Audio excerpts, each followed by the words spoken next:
orang mendapat pengetahuan dari film itu bukan hanya dari satu film, tapi dari beberapa film sekaligus yang bisa masing-masing film memberikan satu aspek dari mengenai satu topik atau satu subjek gitu. Dan menurut saya itu yang paling penting karena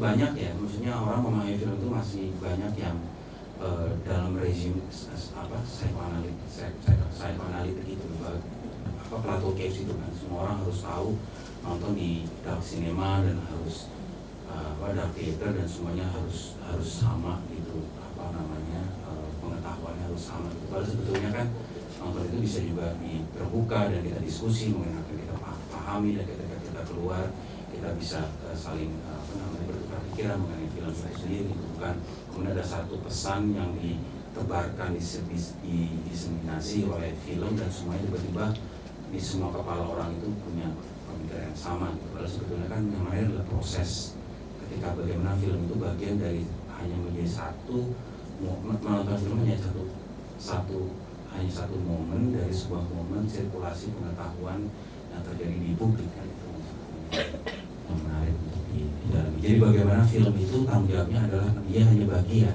hanya salah satu aktor dari sirkulasi pengetahuan yang ada dalam publik kan, itu bukan dia bertanggung jawab untuk mendiseminasi semua pengetahuan itu ke seluruh orang.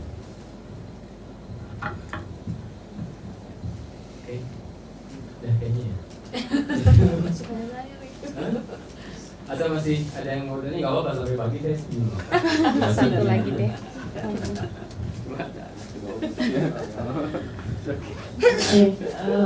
Kalau Mas, kalau untuk etnografi mungkin sudah pernah dengar ya, selain di kuliah juga pernah dengar itu salah satu pendekatan terutama dari antropologi. Sementara kalau saya kan dari sosiologi mungkin nggak terlalu mempelajari banget untuk etnografi.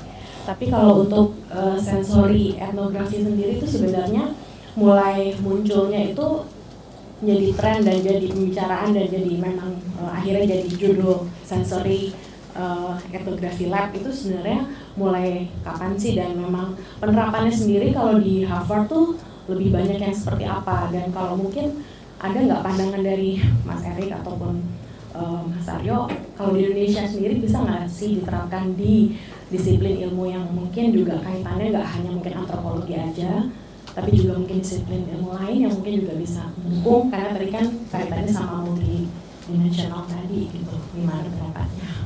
Mau dengar aja.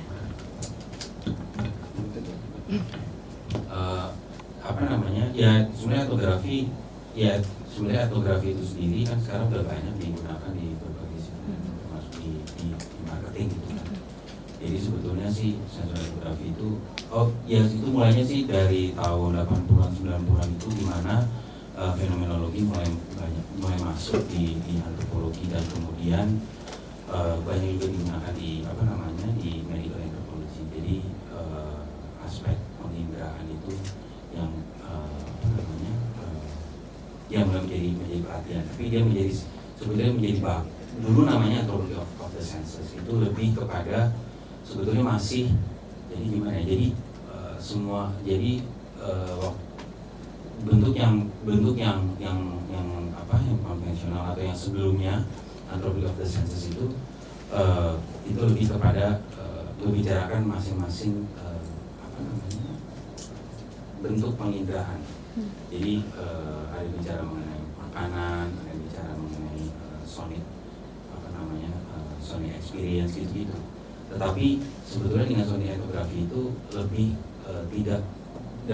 tidak lagi melihat itu sebagai terpecah-pecah, tapi lebih kepada ke persepsi. Jadi bagaimana proses penginderaan itu terjadi karena lewat proses multisensorial. Nah itu yang sebetulnya berbeda dari bentuk yang sebelumnya, dan itu sebetulnya bisa lebih aplikatif ya ke misalnya ke etnografi marketing gitu. Bagaimana ya untuk orang bisa suka kepada satu makanan itu kan bukan cuma sekedar bagaimana rasanya, tapi kemudian dibeli di mana, kapan dibelinya. Jadi lebih kepada ada spatial dan temporal dimension ketika orang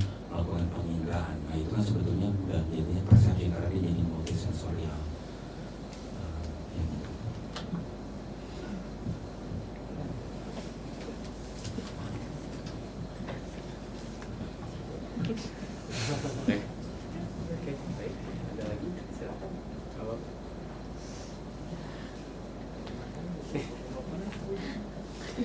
Pas nanya satu dikit aja. Mungkin nggak sih ini kan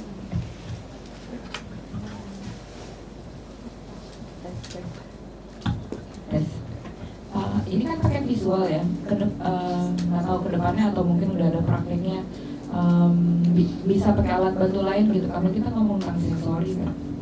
Ada permainan dengan bau, permainan. Ini kan audio visual, ada permainan dengan atau mungkin ada etnografi visual berhubungan dengan alat mainan anak gitu misalnya sambil nonton sambil pegang alatnya gitu. Ada atau gimana?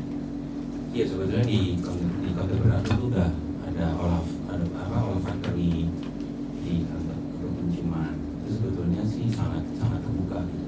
Sekarang ini di etnografi udah masuk ke fase ketiga, kita mulai lebih kepada essay film dan